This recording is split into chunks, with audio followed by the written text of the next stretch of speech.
What is the scariest story you know that is 100% true? My mom was driving and a guy ran out in the road. So she stopped so she couldn't hit him.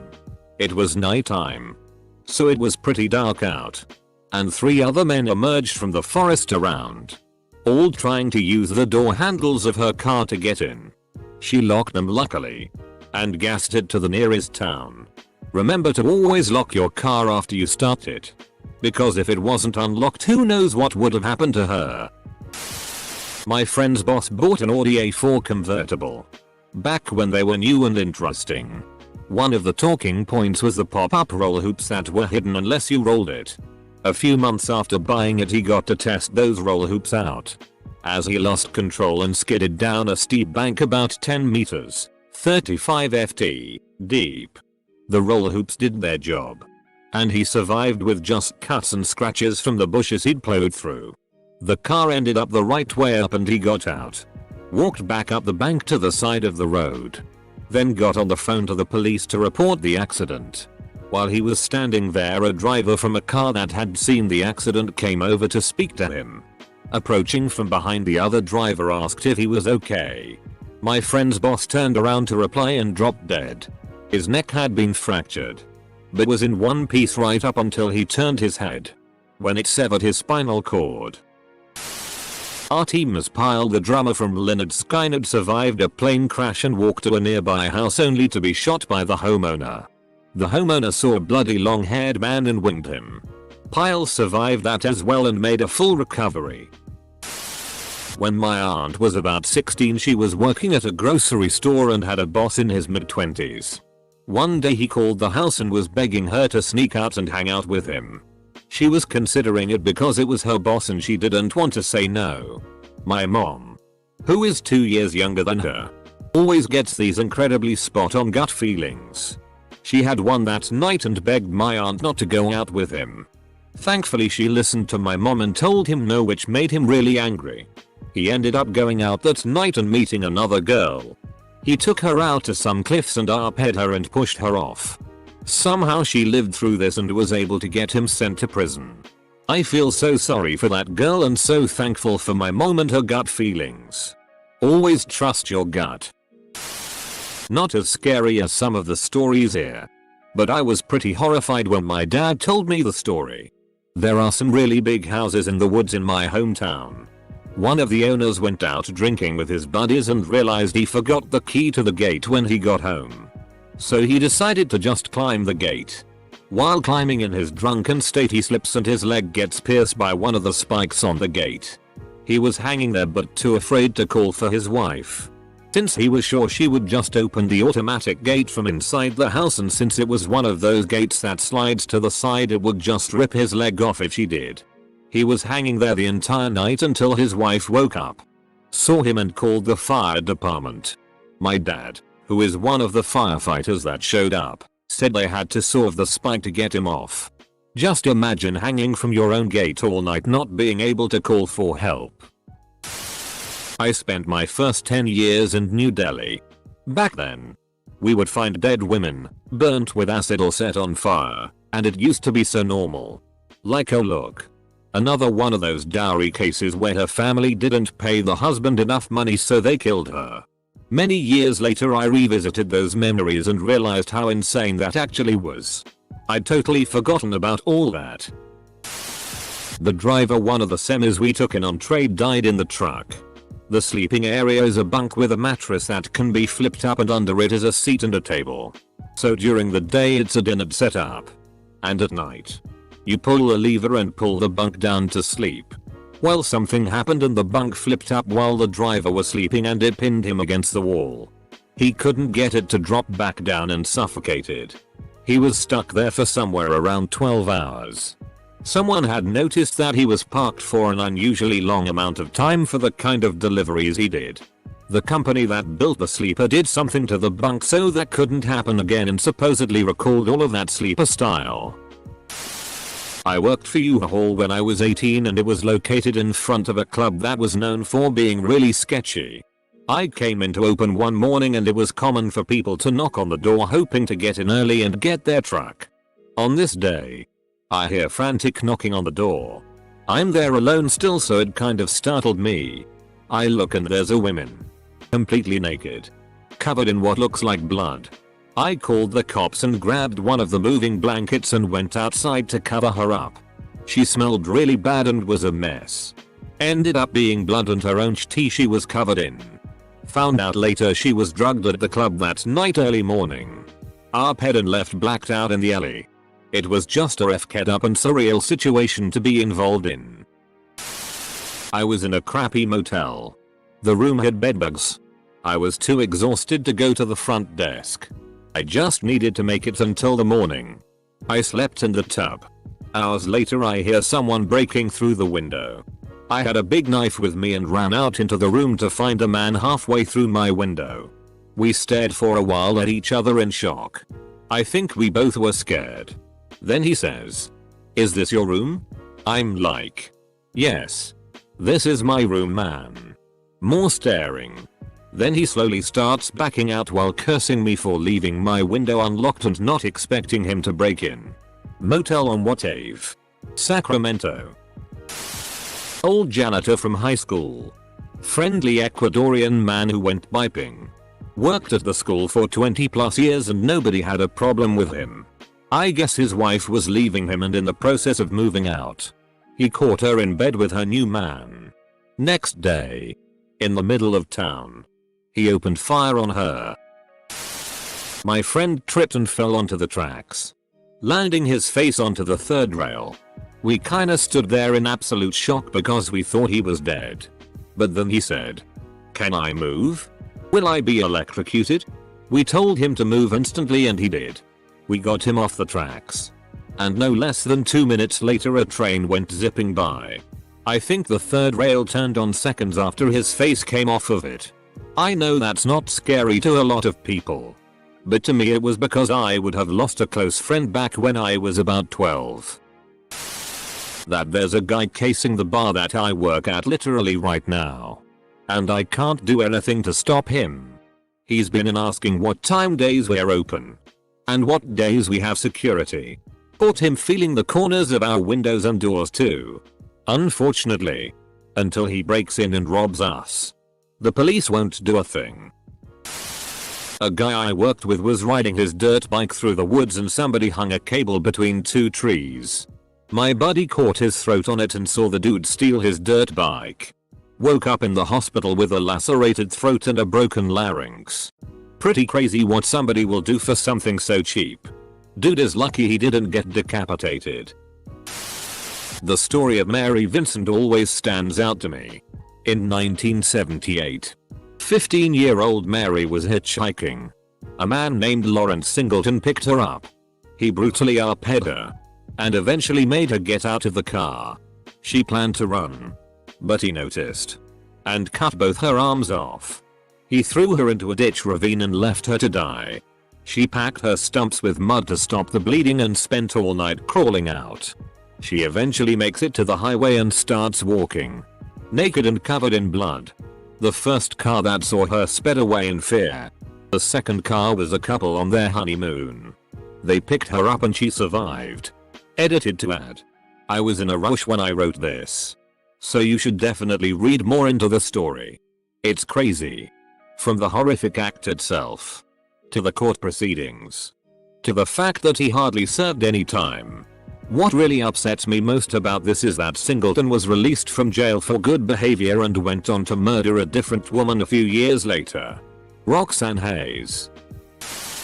Nutty Putty Cave in Utah was sealed up in 2009 after John Jones was trapped upside down in a small crevice while spelunking.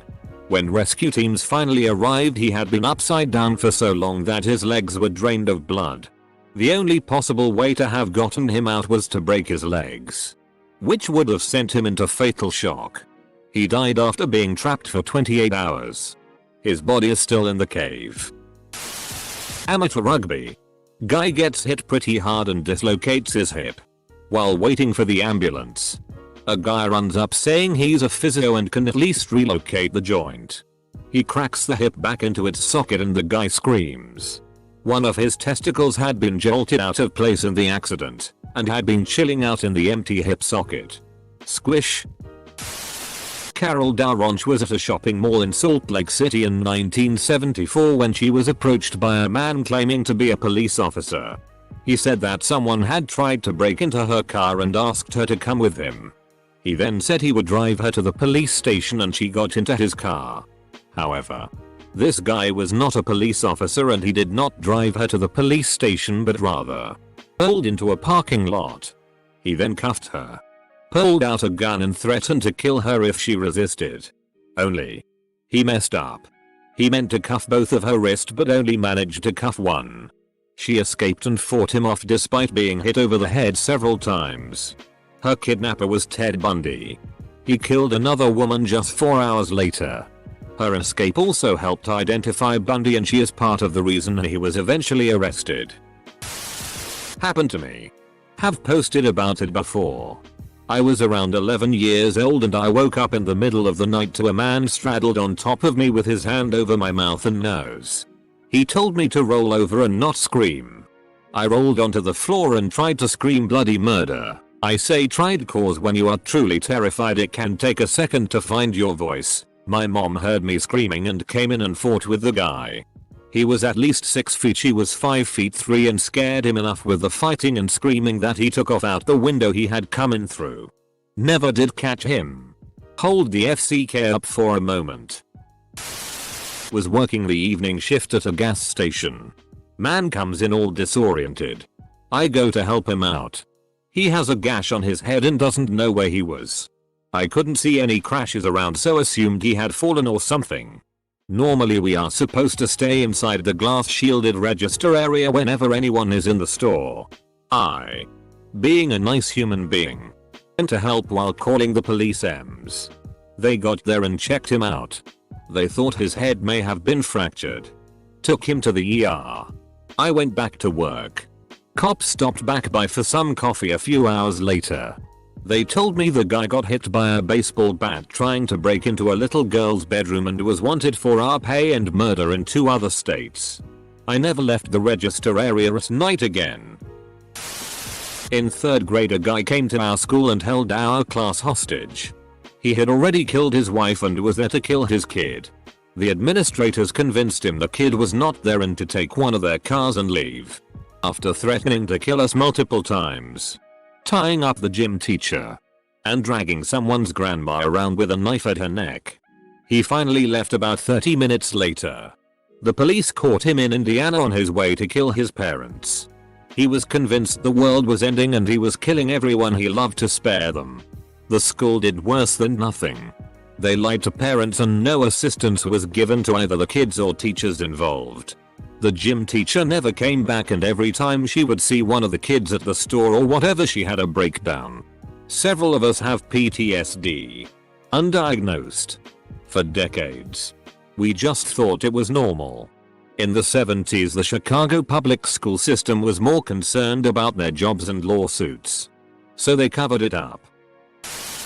My brother's ex-GF had 2 older sisters. They died before she was born. One day they decided to play hide and seek or something. So anyway, they both climbed inside a chest and accidentally locked themselves in. They suffocated. My long-term partner decided to end his life suddenly and unexpectedly a few years ago. He was the happiest person I knew and even with 20/20 hindsight videos pouring through old messages etc I wouldn't be able to identify any warning signs. Well, this one was quite dreadful for me at least. Whilst I was working back in 2006, I was working inside of a multi-story car park. I came down in the lift from the top floor where I was working at the time. As I got out the lift there was a woman in her late 40s I would say with graying hair and a maroon handbag. We brushed shoulders as I got out the lift. I apologized. She gave me a very blank look. I walked out to go get some food not thinking at the time much more than that. Although, when I think about it the lady appeared to look quite sad. I returned with my noodles around 20 to 30 minutes later. At this point I got back and police were everywhere. The lady had jumped from the top floor. I knew it was her from the handbag laying on the floor. Gosh. If I had stopped and spoke to her or left for lunch a little later, I may have been able to stop her jumping. One of my friends had someone following her home, hiding in the bushes so they couldn't be seen. She booked it to her house, got inside, and he was watching the house from the outside. She called the cops. They come along quietly and got the jump on him. He had condoms, handcuffs, and a knife, and they got his DNA. It turned out that he was linked to a half-dozen rapes in the area. She credits her regimen of running sprints to outrunning him that night and firmly believes she would have been uphead if she couldn't outrun him then. My mom went to school with a guy who uphead and murdered a few girls in her town. When they finally caught the guy, they found a list he had made of his targets. A colleague of my dad's went on holiday to a small cottage in Wales, in the middle of nowhere in the UK's winter time, with his wife. They were found by the owner of the house after the week they rented it for was up. Completely insane. Clawing at their skin, and the whole place was a wreck. The full story was never found out. But the guy and his wife both were rambling about a red knife that followed them wherever they went that they found in the bed of the cottage. They are both still alive and, as far as I'm aware, under psychiatric care. A couple people are saying it could be carbon monoxide poisoning resulting in brain damage, thus hallucinations and insanity. This was also suspected by police and investigators. The house had a carbon monoxide alarm and it wasn't tripped. No red knife was ever found. What kind of yellow wallpaper sh*t is this? It worries me that people out there are already planning the next mass violence act that we'll hear about or experience soon. Jeffrey Epstein's pedo paradise. That there's countless men around the world being abused by the women in their lives.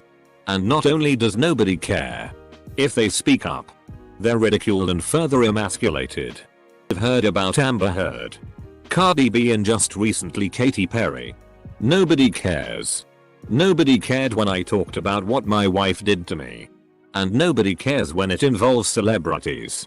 Nobody effing cares. Downvote away.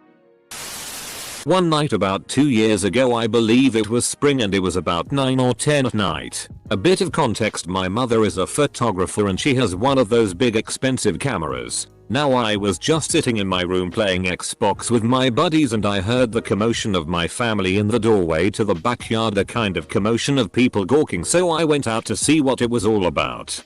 I go to my dad and ask what it is and he says there's something in our backyard and my mom is out there trying to get pictures but her flash isn't working. And she's right at the fence trying to get pictures and all of a sudden the flash goes off and lights up the pitch black yard and right in front of my mom is a bear stood up on its back legs just standing there. By the time the flash was done, my mom was nearly in the house. My ex-boyfriend's best friend had gotten into a terrible car accident, flipping the car multiple times, hitting an electrical pole, and miraculously walked away. After getting out of the car, he called his grandma, who he lived with at the time, about the accident and to say he was okay. He then stepped on the downed power lines and was electrocuted to death. My father told me a story about one of his work buddies. They were cops and such. One night he ended up pulling over a young lady and from his car ordered her to get out of the car. He handcuffed her and put her in the back of his cruiser. He then waited for backup. About 30 minutes later they ended up arresting a wanted murderer who had been hiding in the back of her car the entire ride, waiting for her to get home. The cop ended up seeing the man in the back of her car, made like he was arresting her, got her to safety and arrested the man. He had no idea he was back there. Always check your car before getting in.